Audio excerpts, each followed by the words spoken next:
Ya, cenderungnya orang Indonesia itu kebanyakan hanya pandai membuat perencanaan. Iya. Kalau seolah-olah kalau sudah direncanakan itu, ya dianggap itu sudah selesai. Iya, action-nya nggak ada gitu. Nah, bikin planning oke, tapi eksekusinya Toh pemilik Air-Asia itu kan 50% kan punyanya orang Gugu Tabek Sarojo. 50%-nya. Iyalah, Dato' Malanot. Separuh lagi Tony Fernandes. Ya kan? Iya. Nobody knows gitu. Ada 2-3 lagi konglomerat di Malaysia itu ada hubungan Dengan Sumatera Myanmar. Barat, iya. Diaspora investment itu mungkin menjadi salah satu potensi bagi pemerintah untuk bisa mendapatkan kekuatan dari sisi perekonomian. Ya setelah kita tentukan, oke, tourism menjadi andalan kita. Nah, Saya kan baru meninjau Universitas Muhammadiyah Sumatera Utara. Itu pesat kemajuannya. Mahasiswanya banyak, udah punya fakultas kedokteran, bahkan mereka punya tanah yang lebih luas lagi di daerah yang strategis 25 hektar. Mereka akan dibangun proyek untuk Muktamar Muhammadiyah 2027 dengan anggaran 600 miliar rupiah. 600 miliar. Coba, nah itu dari dana sendiri. Oke, dari dana sendiri. Nah, apa yang disampaikan oleh rektornya ke saya, bilang Pak Irman katanya, kami ini dulu istilahnya itu mengacunya dibantu oleh UMSB gitu. Oke. Ya kan? Dari Universitas Muhammadiyah Sumatera Barat, Palan. Ya kan? Tapi sekarang kami jauh meninggalkan Sumatera Barat.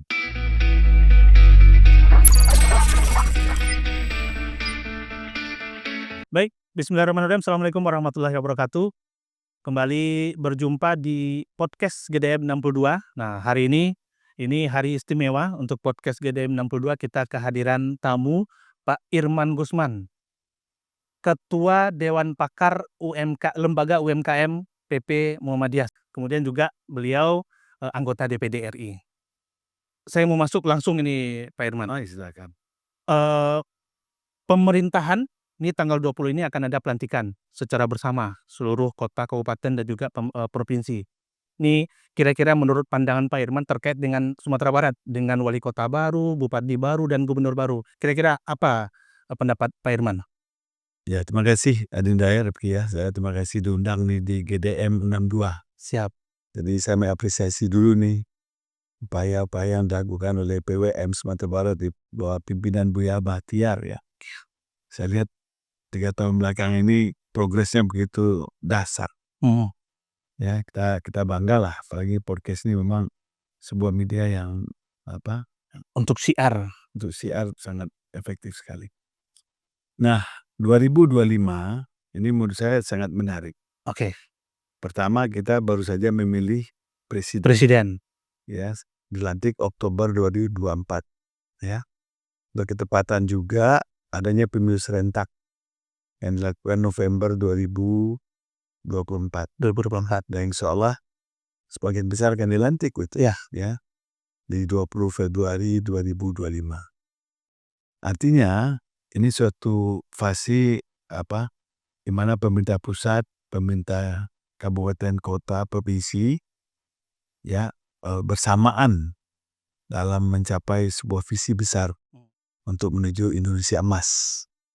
Katakan 2045. Berarti tinggal 20 tahun lagi. 20 tahun lagi. Nah, oleh karena itu untuk menciptakan Indonesia emas, bagaimana menjadikan Indonesia menjadi salah satu negara maju dengan income per kapita $15.000 atau $20.000, ya kan, di mana GDP kita nomor 4 di dunia, ya kan, setelah Tiongkok, Amerika, India, dan Indonesia. Nah, ini apa yang harus dilakukan oleh pemerintah pusat di bawah pimpinan presiden dan menterinya sampai ke daerah. Nah, oleh karena itu menurut saya tentu Sumatera Barat sebagai bagian NKRI itu harus menyiapkan diri bersama 38 provinsi yang ada dengan 540 berapa sekian bupati wali kota. Nah, oleh karena itu menurut saya mau tidak mau dalam negara kesatuan tentu apa yang dicanangkan oleh pemerintah pusat ya, dengan pertumbuhan ekonomi 8%, yang memberikan makanan gizi dan makanan gratis. Kemudian dengan fokus dalam memberantas kemiskinan, ya kan, dan bagaimana mengatasi pengangguran, dan tentu hal-hal yang lain untuk memperkuat NKRI. Nah di sini menurut saya sangat penting sekali di mana Pak Gubernur sebagai perpanjangan tangan pemerintah pusat di daerah, ya, bersamaan tentu dengan bupati wali kota untuk juga punya visi misi yang bersama. Jadi nggak boleh lagi ini visi seorang gubernur waktu mencalonkan gitu ya. Waktu kampanyenya Kampanye ya. tapi berubah. Nah ini harus disatukan. Jadi harus ada menurut saya rapat kerja bersama antara gubernur, bupati, wali kota yang datang dengan berbagai latar belakang dan dukungan politik, tapi ke depan tidak lagi membawa aspirasi partainya. Karena seperti banyak yang kita dengar ya, seperti yang dikatakan John F. Kennedy, once the loyalty to the party end, the loyalty to the country begin. Jadi sekali loyalitas ke partai, once the party end berakhir, ya kan, loyalty kepada bangsa atau daerah dimulai. Dalam hal ini kan kita tahu Pak Mayadi adalah sebagai ketua DPW PKS Sumatera Barat. Iya. Ya.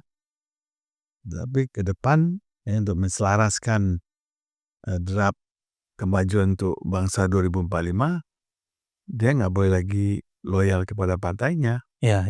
Tapi loyal kepada cita-cita apa yang dibawa oleh presiden kemudian diterjemahkan, dan apa yang bisa Sumatera Barat kontribusikan. Setiap provinsi itu kan berbeda-beda. Iya. Kekuatan Kebutuhannya juga berbeda segala macam. ya kan. Nah Sumatera Barat kan katakan kalau kita lihat Sumatera Barat, kebutuhan Sumatera Barat ini kan bagaimanapun Sumatera Barat ini kan sebuah provinsi yang agak khusus ya. Karena kita ini menganut adat Besedi Sara Basadi Kitabullah. Artinya semua kegiatan kita itu adalah berdasarkan nilai-nilai spiritual agama, yaitu Islam. Tapi Islam yang bagaimana? Tentu Islam yang membawa rahmatan lil alamin, ya, bukan Islam yang hal yang lain lah. Oleh karena itu, menurut saya penerjemahan ini dalam bentuk politiknya bagaimana, ekonominya gimana, sosialnya gimana, dan lain sebagainya. Nah ini yang harus kita rumuskan bersama. Oleh karena itu, tanggal 20 adalah pelantikan presiden. Tadi malam saya kan ketemu dengan Buya Maheldi. Iya. Ya. Dari jam 10 malam sampai jam 12-an lah. 12 malam tuh. Iya tadi malam. Oke. Beliau kan sibuk betul. Ya pertama tentu saya ingin mengucapkan selamat. Beliau atas Sudah ditetapkan. Yang kedua tentu kita berbincang-bincang lah. Dan beliau mengundang saya tanggal 19 dalam sarasehan atau pembekalan apapun lah namanya, ya, bersama Bupati Wali Kota Sumatera Barat tanggal 19-nya. Ya kan, jadi saya diundang juga untuk bisa memberikan penguatan untuk membawa Sumatera Barat ke depan. Nah, katakanlah kalau memang kita sepakat pertumbuhan ekonomi, ya, yang diarahkan presiden itu untuk 8%, ya kan, dalam rangka mencapai beberapa target-target mengurangi kemiskinan, mengurangi pengangguran, nah tentu apa yang ditawarkan Sumatera Barat sangat berbeda. Barangkali saya katakan kalau dalam bidang ekonomi, Sumatera Barat prioritasnya tourism. Iya, arahnya ke situ ya. Menurut saya, mungkin Riau tentu berbeda lagi. Iya. Mungkin dia soal sumber daya energi, ya kan? Iya. Jadi masing-masing daerah pasti berbeda. harus berbeda. Nah, tapi bagaimana perbedaan itu harus disinkronkan sehingga menjadi sebuah kekuatan. Ya kan? Katakan begitu juga dalam merencanakan pembangunan itu, Jadi harapan saya nanti setiap provinsi ada Bapeda, tapi juga ada namanya Badan Regional Pembangunan Sumatera gitu loh. Oke. Jadi antara Biar lebih fokus. Nah, Sumatera pun sebagai suatu wilayah kesatuan ekonomi, Iya. ya kan? Nah, ini harus Ada yang menyinkronkannya. Ya, Aceh, Sumatera Utara, Sumbar, Jambi kan. So, ini menjadi sebuah kesatuan lah. Kalau ini disinkronkan, disinergikan satu sama lain, wah ini ya 2 tambah 2 bukan lagi 4, tapi bisa 5, bisa 6, bisa 7 ya. Iya. Nah, maksudnya begitu. Nah, begitu juga wilayah Jawa. Beda lagi interestnya kan, Iya. atau dan lain sebagainya. Nah, kembali kita Sumatera Barat dan Sumatera ini kan berbeda Iya. karakter, Kulturnya berbeda, budaya yang berbeda, geografisnya juga. geografis berbeda. Apa itu? Nah, apa yang diperlukan kerjasama dalam membangun infrastruktur. Mungkin masing-masing daerah itu punya katakanlah leading sektornya, Iya. ya kan? Jambi leading sektornya apa, Sumsel apa kan? Apa yang bisa menjadi komplement satu dengan yang lainnya. Sehingga tidak mustahil Sumatera ini akan menjadi istilahnya harapan Indonesia masa depan. Oke. Dulu kan jargonnya kan Jawa itu adalah masa lalu, Iya. Sumatera itu masa sekarang, Heeh. Timur Indonesia itu masa Masa depan. depan. Nah, oleh karena itu kalau masa sekarang harapan kita ya rata-rata pertumbuhan ekonomi di Sumatera itu kalau bisa bukan seperti apa yang ditargetkan oleh presiden, tapi Lebih. malah di atas Iya. untuk barangkali mungkin lebih tinggi dari daerah lain kalau. Iya. Nah, oleh karena itu sinergi itu penting. Jadi tentu pertama sinergi di antara kabupaten kota dan di bawah komando gubernur, Iya. ya kan? Nah, sehingga bisa mengoptimalisasi sumber daya yang dimiliki. Jadi kan memang sekarang dengan di bawah Presiden Prabowo ada keinginan setelah nanti ada pelantikan ada retreat di Magelang gitu ya. Ini kan dalam rangka untuk menyinkronkan kolaborasi di antar daerah itu supaya satu visi dan satu misi. Betul. Kak, ini menurut Pak Irman gimana ini? Apa ini hal baru sepertinya di Indonesia ini, Pak? Ya, mungkin kalau pernah ikutin tulisan saya, kan saya pernah menulis ya, mengenai judulnya apa, semacam kontemplasi, ya kan menjelang 100 hari kabinetnya Prabowo, ya. Nah, saya kan di sana saya kan menyinggung, ya kan, apa kelemahan, pemimpin itu ya, Iya. apalagi memimpin pemerintahan, sebagaimana yang pernah disampaikan oleh Yaakob Utama, salah satu tokoh pers di Indonesia. Dia katakan, ya cenderungnya orang Indonesia itu kebanyakan hanya pandai membuat perencanaan. Iya. Kalau seolah-olah kalau sudah direncanakan itu, ya dianggap itu sudah selesai. Iya. Action-nya nggak ada gitu. Nah, Bikin planning oke, tapi eksekusinya investasinya kan. Nah, oleh karena itu apa yang kita tangkap dengan statement beliau itu, ya yang paling penting kan bagaimana mengimplementasikan, mengeksekusi apa yang direncanakan. Nah, itulah ya kalau kata-kata orang Inggris kan the devil sit in the details gitu. Jadi setan itu biasanya suka ada di yang detail gitu ya. Iya. Jadi ketika kita mengimplementasikan tuh Yang bikin detail itu nanti implementasinya susah gitu. sulit gitu ya. Iya. Mending langsung Setannya gitu. keinget langsung jalan gitu. Nah, itu susah juga. Karena itu tantangannya di sana. Heeh. Karena itu saya ingatkan pemerintah ini, ya kan, supaya jangan nanti dikatakan omon-omon, Iya. ya kan. Yang paling penting bagaimana Eee, apa yang direncanakan, kemudian bagaimana manajemen eksekusinya. Karena saya teringat, pakar manajemen yang masih terkenal di dunia namanya Peter F. Drucker. Nah, itu istilahnya nabinya di bidang manajemen. Dia katakan begini bahasa Bukit Tingginya, "There is no underdeveloped country but undermanaged country."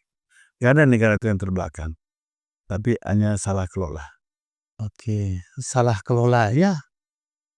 Jadi Artinya apa? Kita lihat banyak negara-negara Afrika, Angola, Uganda dulu kan yang kekayaan alamnya dahsyat gitu.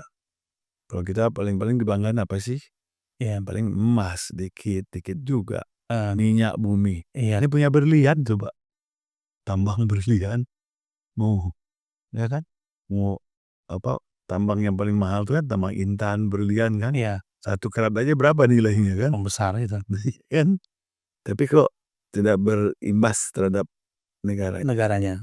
Nah, ya banyak itu di Afrika itu. Saya dianggap negara gagal. Tapi kita lihat Korea, Ya. ya kan?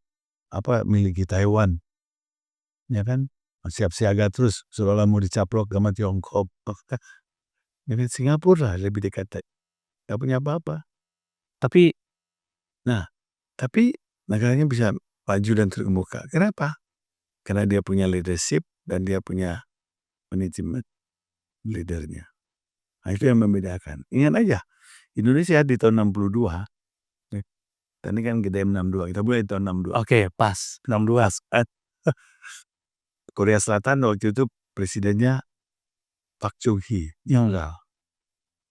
Ya, saya Soekarno. 5 tahun kemudian Jenderal Soeharto masuk. Ya. Waktu itu kalau kita lihat ukuran ekonominya, income per kapitanya mungkin $150 sama. Ya kan? Negaranya juga sama-sama rezim pemerintahnya otoriter juga. Sama-sama otoriter waktu itu. Tapi 20 tahun kemudian sejak tahun 62 coba lihat hasilnya. Ya. Mereka maju industrialisasinya, ya kan? Segala bidang, ya kan, nilai tambahnya meningkat. Nah, untuk 20 tahun, barangkali waktu itu di tahun 82 Korea sudah mencapai $10.000 per kapitanya. Indonesia masih 3.000. Nah, tambah lagi 2024 sekarang, Korea sudah salah satu negara maju. Ya. Dengan income per kapitanya mungkin sudah 40.000. Indonesia baru menjelang 5.000. Nah, what went wrong ya? Apa yang salah dengan ini? Iya. Ya kan? Nah, karena memang manajemen pemerintahnya solid, kuat, sehingga akibatnya saking kokohnya hampir setiap presiden di sana berakhirnya di penjara kalau nggak bunuh diri gitu.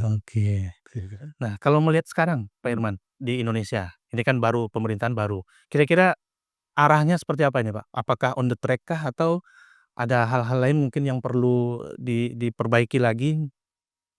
Ya tentu kita berharap ya, tentu kita harus optimis dengan pemerintahan Prabowo ini, dengan nasionalismenya, dengan leadership yang dia miliki sebagai mantan Pangkostrat ya. Ya.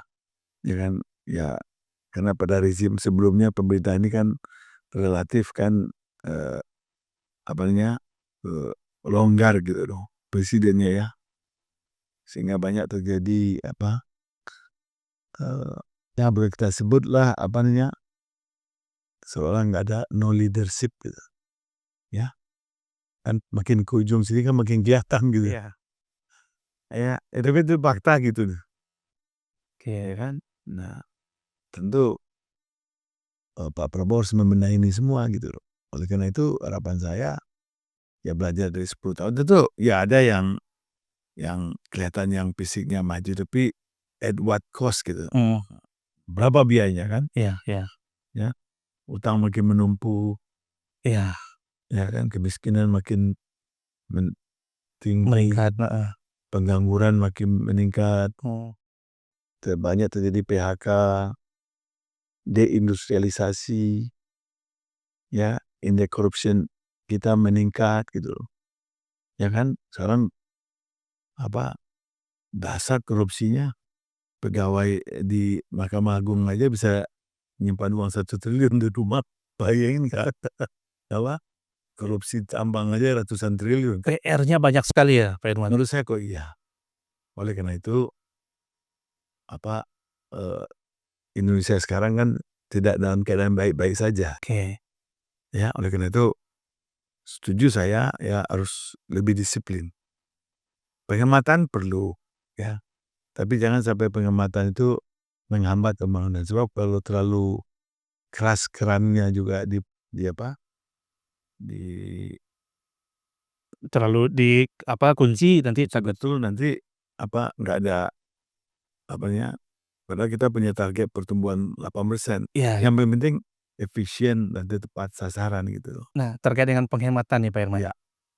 Ini saya mau masuk ke Sumatera Baratnya. Dengan penghematan yang dilakukan dari sisi anggaran, kira-kira gimana ini perekonomian Sumatera Barat, Pak Herman? Ya, oleh karena itu Sumatera Barat ke depan nggak boleh lagi tergantung kepada pemerintah. Oke. Jadi pemerintah harus berubah cara pola komunikasi, pola dalam pembangunannya itu bukan lagi government expose growth lead by government gitu. Jadi pertumbuhan itu tergantung oleh pemerintah. Harusnya masyarakat yang harus membangun gitu. Jadi pemerintah itu harus memanfaatkan potensi masyarakatnya. Oke. Sehingga APBD yang dimiliki itu ya tentu untuk hal-hal yang substansial, ya, yang paling penting melibatkan partisipasi masyarakat. Masyarakat Sumatera Barat ini sesungguhnya kan masyarakat yang tidak sulit diajak untuk membangun ya. Sepanjang pemerintahnya itu jelas. Mau merangkul juga. Ya pasti jelas mau kemana dituju. Nah, oleh karena itu saya menawarkan ya untuk mencapai pertumbuhan ekonomi yang tinggi itu kita harus fokus, nggak boleh mau semua. Kalau kita mau semua nggak dapat semua gitu. Oke. Lebih baik kita Mau fokus kemana gitu ya? Ya. Kira-kira Sumatera Barat fokusnya kira-kira kemana? Ya, harapan saya tentu Sumatera Barat yang dianugerahi Allah SWT dengan alam yang indah, masyarakat yang baik, kuliner yang Wow lah, luar biasa di biasa. Bahkan salah satu makanan terenak di dunia itu rendang. Rendang tuh.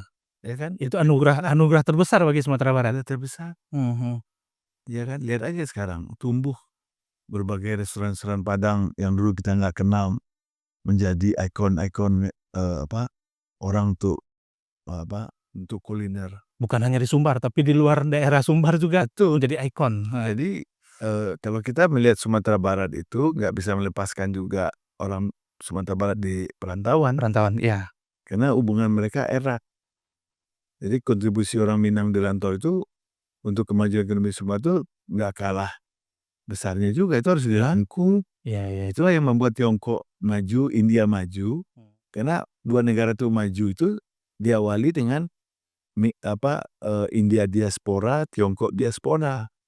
Yang mereka merantau ke berbagai dunia. Mereka itulah yang diajak untuk membangun kembali daerahnya. Nah, oleh karena itu strategi nanti. Kalau kita sudah menetapkan tourism, pariwisata menjadi andalan kita, semua resources apakah domestik yang ada di Sumatera Barat maupun juga perantau kita yang ada di luar Sumatera Barat, di Riau, di Jambi, Jakarta, bahkan Malaysia. Ya kan? Atau pemilik AirAsia itu kan 50% kan punyanya orang Guguk Tabik Sarojo. 50%-nya? Iya lah, Dato' Maranot. Separuh lagi Tony Fernandes. Ya kan? Iya. Nobody knows gitu. Ada 2-3 lagi konglomerat di Malaysia itu ada hubungan dengan Minang. Sumatera Barat, iya. Diaspora investment itu mungkin menjadi salah satu potensi bagi pemerintah untuk bisa mendapatkan kekuatan dari sisi perekonomian. Ya setelah kita tentukan tourism menjadi andalan kita. Ya kan? Saya nggak tahu, dia aja sekarang saya dengar tiap hari ada 5 pesawat bolak-balik Padang Kuala Lumpur. Iya. 4 AirAsia, 1 Super Airjet ya. Sekarang udah dibuka pula penerbangan langsung dari Padang Singapura. Ke Singapura kan dengan Scott Airline. Iya. Ya mudah-mudahan nanti Padang, Bangkok gitu loh. Iya. Jadi lebih banyak lagi peluang-peluang untuk tourism lebih meningkat. Ya, coba bayangkan ya, Singapura dengan penduduknya 5 juta, turisnya hampir 20 juta. 4 kali daripada jumlah penduduk. Iya. Ya kan? Thailand penduduknya 70 juta, mungkin tahun ini akan mencapai turisnya 80 juta. Malaysia penduduknya 28 juta, mungkin tahun ini turisnya 38 juta. Sumatera Barat gimana? gitu ya Pak ya? Sumatera Barat penduduknya 5 juta, bisa nggak 5 juta atau di atas? Iya, di atas itu. Yang saya dengar kan sampai ini kan cuma baru 50.000. Artinya turis asing maksudnya. Nah oleh karena itu kan besar ruang untuk lebih ditingkatkan. Dulu kita ingat di jalan-jalanan Kota Padang itu banyak turis-turis jalan. Iya. Sekarang agak kurang nih Pak. Jadi memang ini menjadi salah satu ya keinginan besar kita juga, tourism itu memang meningkat di Sumatera Barat, ya tentunya perekonomian juga akan naik. Oh pasti, Iya. pasti. Ya kan, lihat aja bagaimana Bali ya yang mengandalkan pariwisata. Ya sehingga masyarakatnya itu ketika terjadi COVID langsung ekonomi terganggu sekali. Iya. Dan karena mereka merasa tourism itu adalah sektor yang sangat berpengaruh untuk kehidupannya, ya mereka jaga betul. Ya, Karena itu core bisnis mereka yang mereka jaga. ya core bisnisnya. Nah Sumatera Barat belum sampai ke tahap itu.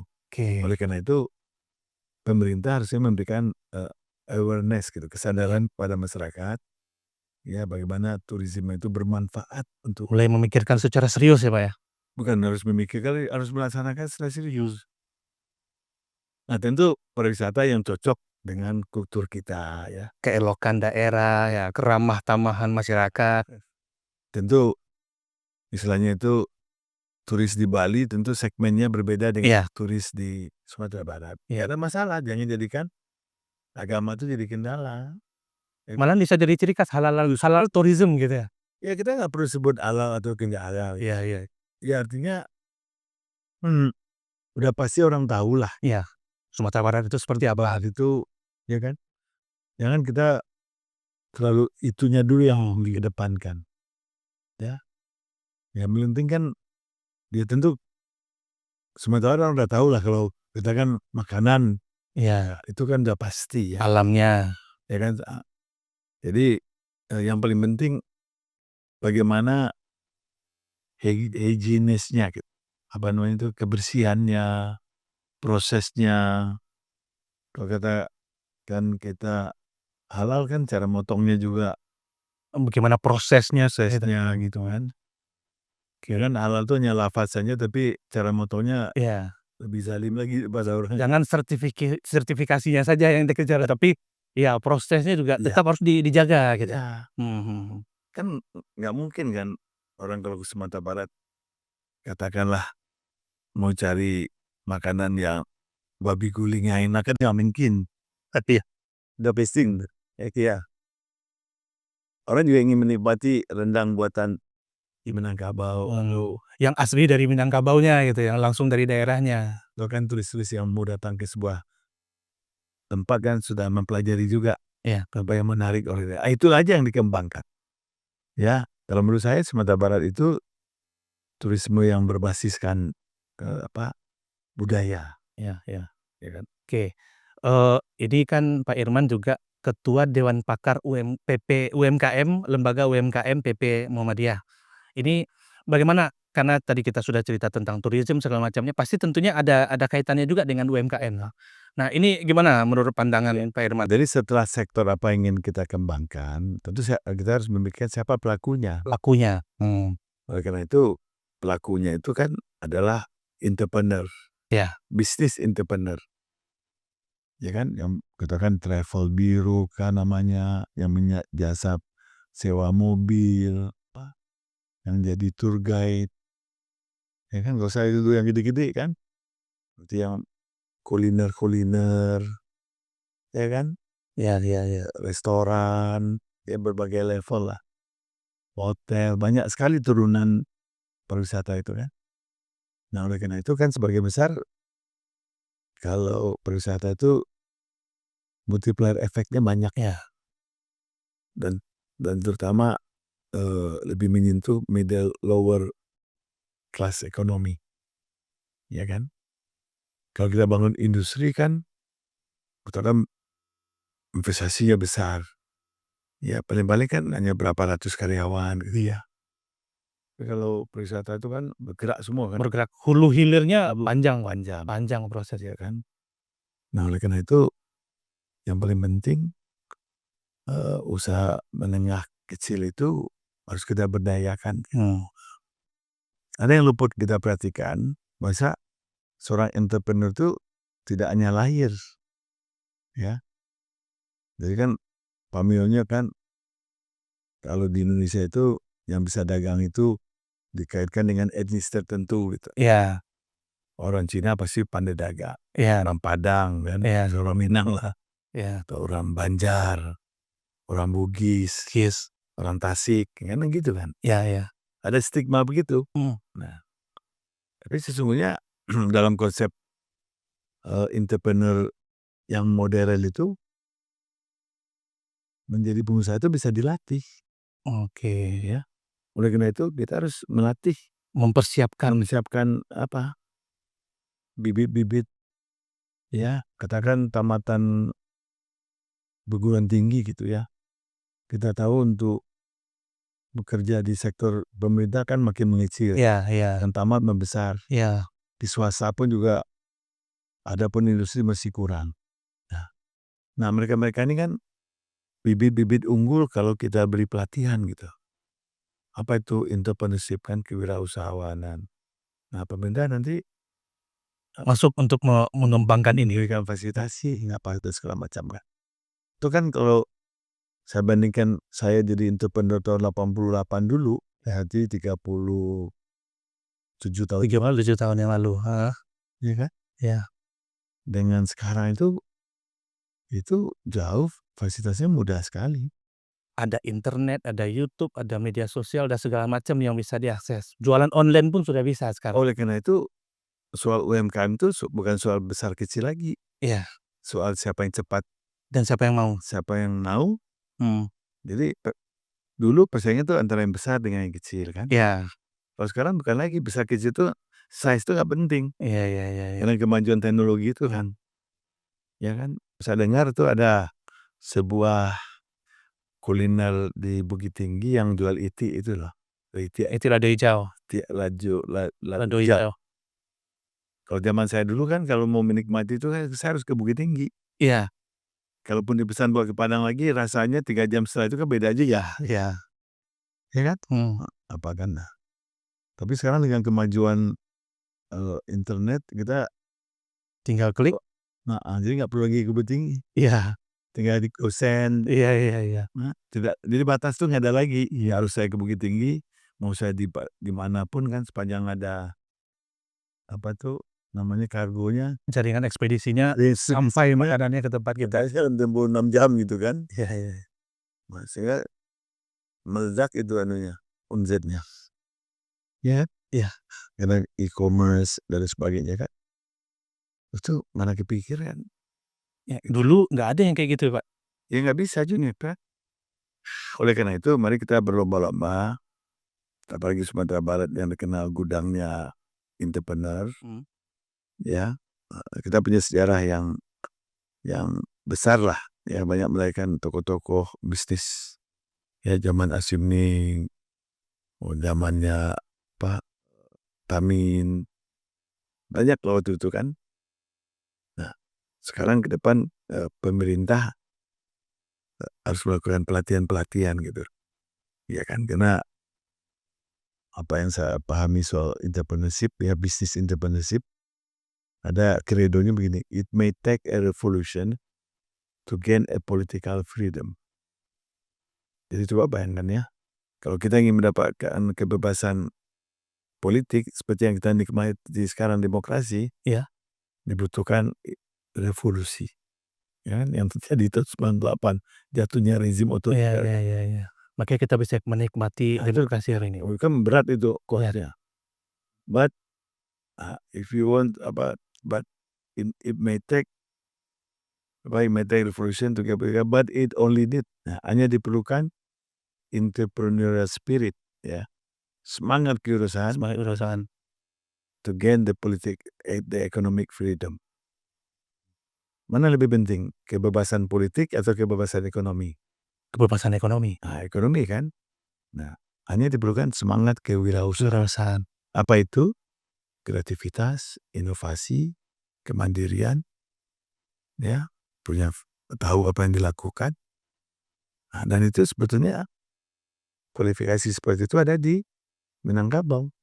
Karena masyarakat itu kan demokratis. Iya iya iya. Nah, tinggal mengarahkan ya potensi-potensi ini untuk bagaimana skill untuk menjalankan sebuah usaha yang butuh kesabaran, konsistensi, ya.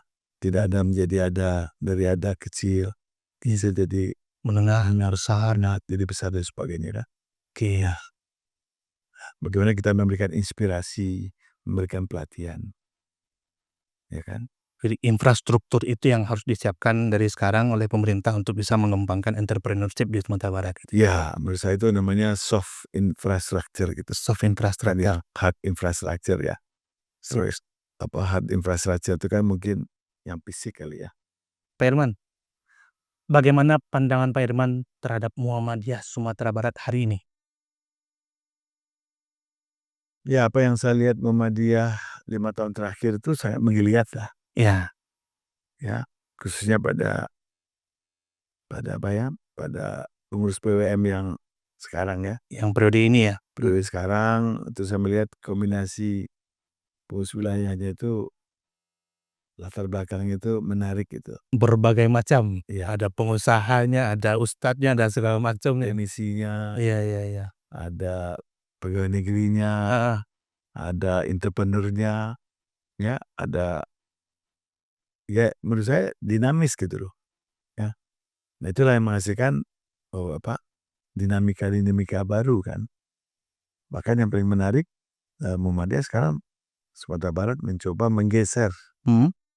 atau memberikan bobot yang lebih kepada amal usaha gitu, Oke. ya kan. Mhm. Tetap pengajian itu udah Rutin. rutin ya, tapi amal usaha jangan ditinggalkan gitu. Iya iya iya. Jadi sekarang memang Muhammadiyah Sumbar itu sedang, melaksanakan beberapa kegiatan untuk pemberdayaan ekonomi. Iya. Nah, ini apa kira-kira yang apakah sudah on the track rasanya yang sudah dilakukan oleh Muhammadiyah Sumbar, Pak Irman? Ya, saya melihat ya 4 bulan terakhir, kebetulan saya kan ikut reses ya sejak saya terpilih.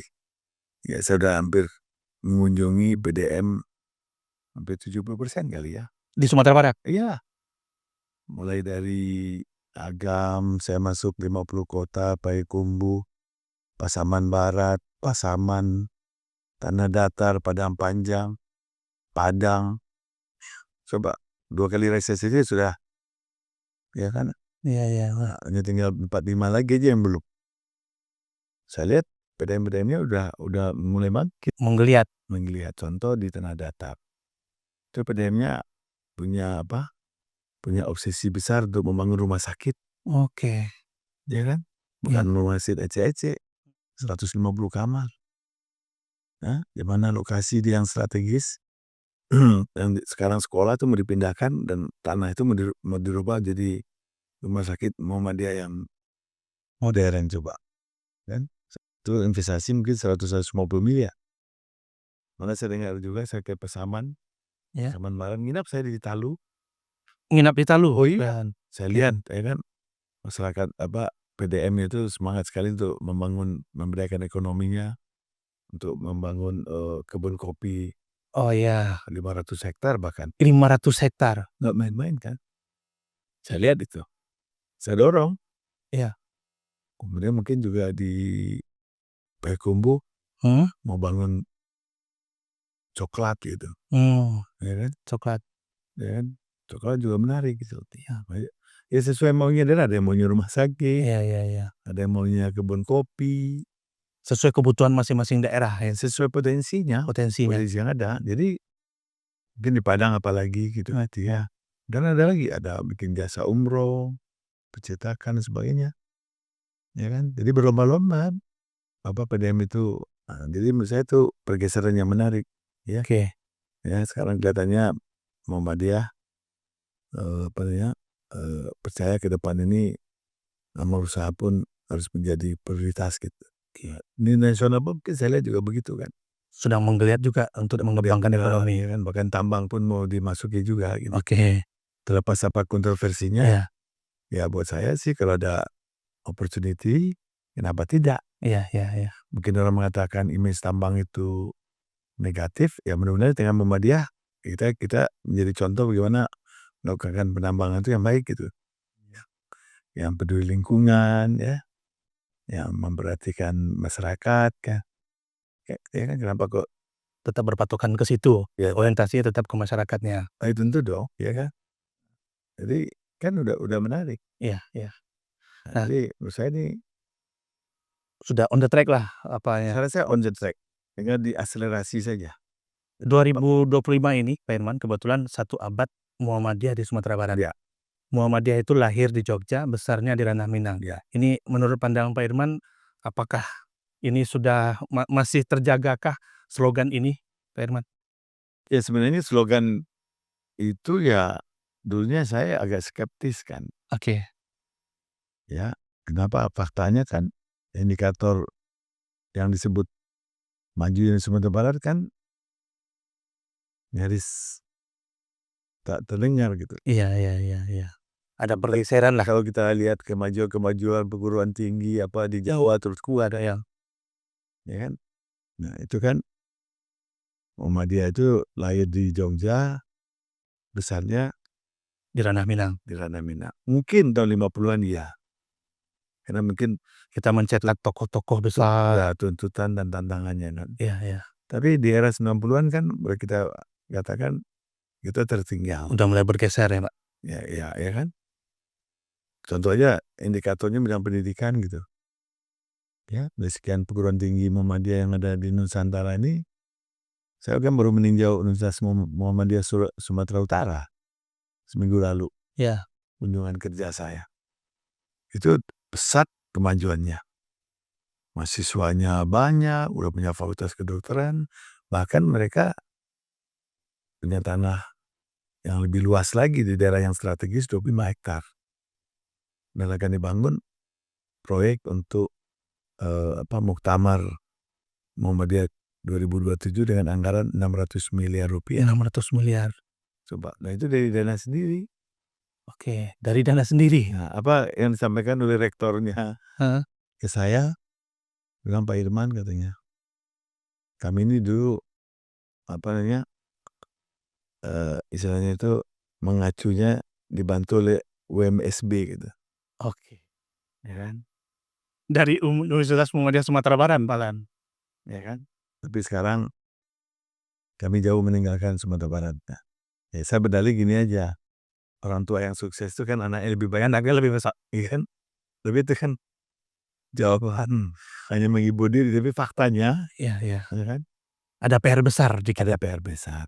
Nah, mudah-mudahan dengan dengan kondisi yang ada sekarang, dengan pengurus PM yang saya lihat berjibaku untuk mengawal proses-proses di amal usaha. yang mau usaha, ya tentu yang tradisional tetap jalan, dakwah, ya kan? Apalagi itu pengajian, tetap kan.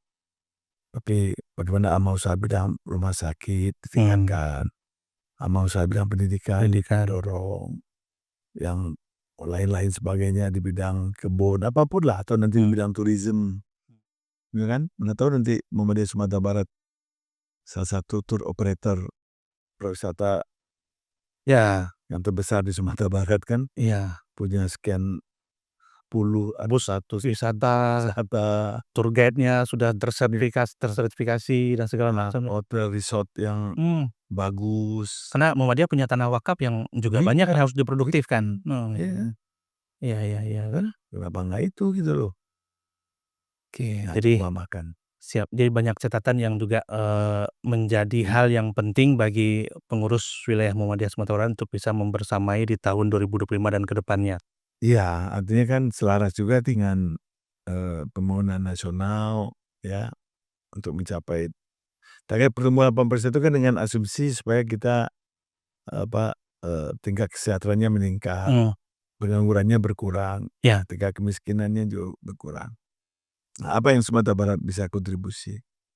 Dan apa yang Muhammadiyah sebagai gerakan madani bisa mendorong itu gitu loh, ya. Jadi ke depan juga ustad-ustad yang di Muhammadiyah itu bicaranya menjadi pengusaha itu jihad gitu kan. Iya kan? Iya. Iya, jangan iya, syiar agama tetap jalan, Iya secara tapi syiar ekonomi juga harus masuk ke dalam syiar agama kita. mendorong orang Minangkabau itu nggak boleh putus asa, ya kan? Karena gara-gara pegawai negeri cuma menerimanya sedikit, peminatnya banyak, terus kita kayak nggak, dunia ini seolah udah mau kiamat aja besok. Udah berhenti gitu ya, karena nggak bisa masuk jadi PNS. Nah, oleh karena itu, ya kan, kita harus punya strategi dakwah ke depan. Bagaimana menumbuh kembangkan wira swasta muda gitu, Iya. ya kan? Minimal kader warga Muhammadiyah sudah mulai harus masuk. Ya, Jadi entrepreneurship, entrepreneur, Hmm. ya kan, barisan kader entrepreneur yang siap kerja keras, kerja cerdas, usaha apapun sepanjang halal kan, iya kan? Jadi mandirian, nanti dibuat pelatihannya, pantang menyerah, konsisten, ya kan? Kan menjadi pengusaha itu kan nggak perlu S3, S2 kan nggak perlu. Banyak contoh pengusaha yang sukses. Nggak sekolah Sahabat saya Basti Zakoto, Iya. ya kan? Iya. Jadi tingkat pendidikan belum bisa memastikan sukses atau tidak, tapi ya kemauan dan keinginan yang menjadi hal yang penting. Ya artinya, Dan keahlian ya? ya artinya pendidikan formal itu tidak menentukan sukses atau tidak suksesnya seseorang dalam dunia usaha maksudnya, Iya. ya kan? Karena banyak juga di skala yang agak lebih besar, Haji Isam aja orang dari Kalimantan Selatan, Iya. SD pun mungkin juga nggak tamat juga. Tapi pengusaha besar bahkan berpengaruh, beberapa orang dia jadi menteri di kabinetnya Prabowo kan. Ada lagi teman saya, Abdul Rasid, Kalimantan Tengah. SMP pun juga drop out. Tapi ini tidak mengajak, ya tandanya yang tidak selesai pun sekolahnya bisa berhasil juga gitu ya Pak? Iya, Iya. maksud saya apalagi kalau umpamakan dia sarjana itu terus. Apalagi sarjana harusnya lebih Iya. lagi dari itu. Kan saya mengatakan nggak usah kuliah Najung ya. Siap. Nah, pertanyaan terakhir nih Pak Irman. Nah ini biasanya saya tanyakan yang duduk di sini, kenapa memilih Muhammadiyah untuk berorganisasi? Ya kalau itu bahasa anunya tuh sudah suratan takdir Ali Sabana. Oke. Suratan takdir. Iya. Karena saya lahir dari kakek yang Muhammadiyah. Secara biologis Iya. Anda. Jadi lahir pun kakek saya udah pengurus Muhammadiyah JK Mili. Oke. Tahun 50-an, 40-an. Ya kan? Dia seorang pedagang emas besar di Padang Panjang. Ya kan? Terus ayah saya, Pak Usman Gaus, ya Pak lahir dalam keluarga yang Muhammadiyah. Muhammadiyah juga. Bahkan orang tua saya pernah pengurus PWM Muhammadiyah kan. Jadi bendahara, salah satu ketua. Bahkan pernah dipercaya juga menjadi rektor Universitas Muhammadiyah kan. Tahun 80-an.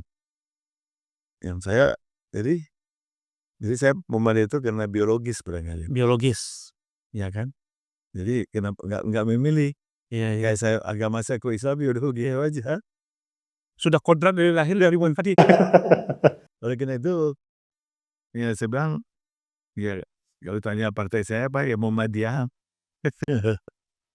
Baik, jadi dari lahir itu sudah langsung ada kodratnya menjadi Muhammadiyah. Ya maksudnya kan Iya. dari kakek saya kan. Ya, ada unsur biologisnya dari. Kan jadi saya orang udah tahu kan Irman Gusman kan, apalagi kalau ayah saya kan, Iya. terang benderang kan, kakek saya juga terang benderang.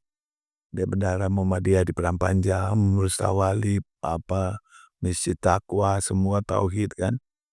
Baik. Terima kasih Pak Irman Gusman. Ini dadakan langsung diajak duduk di sini dan alhamdulillah bisa berbagi dengan kita terkait dengan perkembangan nasional dan juga bagaimana nantinya daerah juga berkesinambungan proses pembangunannya, dan tadi juga ada pesan-pesan untuk Muhammadiyah Sumatera Barat. Kita tentunya harus mempersiapkan ekonomi itu berdaya, baik itu di organisasi dan juga secara kemasyarakatan di Sumatera Barat ini. Terima kasih sekali lagi Pak Irman Gusman. Terima kasih. Saya Rifka Abadi, mohon undur diri. Assalamualaikum warahmatullahi wabarakatuh.